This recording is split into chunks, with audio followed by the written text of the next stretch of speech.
Mga City Mover, itong video na ito ay para sa inyo upang masundan natin kung paano gamitin ang ating City Mover app. Yung City Mover.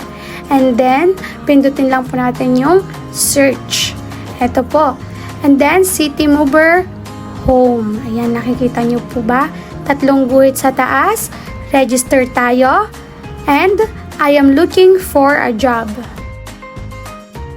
Ayan po, mag-fill up lang po tayo ng mga kailangan natin, name, email address, and password po. Make sure po yung password po natin ay hindi po natin makakalimutan.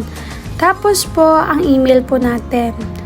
Pagkatapos po natin yan gawin lahat, pupunta na po tayo dito sa may click lang ang registration. Ayan, nasa video po natin kung paano gagawin. After po yan, maglalagay po tayo ng picture natin. Make sure po na presentable po kayo sa ating picture dahil yan po ay makikita ng ating employer.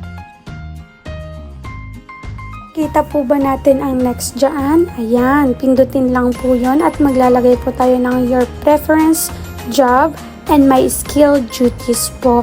Ayan, pag-fill upan nyo lang po or pagpipindutin nyo lang po yung mga andyan. Dapat po, ibigay na po natin ang best natin sa pag-fill up po dito. And then, click the next lang po pagkatapos po natin itong fill upan.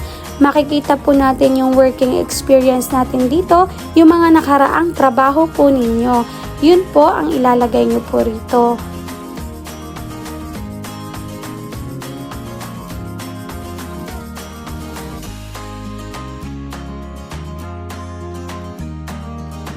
Nakikita naman po natin yung education dito, fill upan nyo lang po yan. Naman po, sa about you, ilalagay lang po natin kung anong gustong malaman sa inyo ng employer.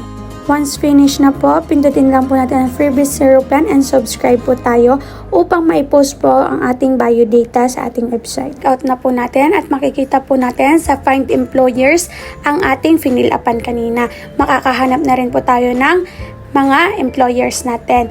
At kung may mga katanungan pa po kayo, message nyo lang po ang ating Facebook page, City Mover Employment Agency. Maraming salamat po!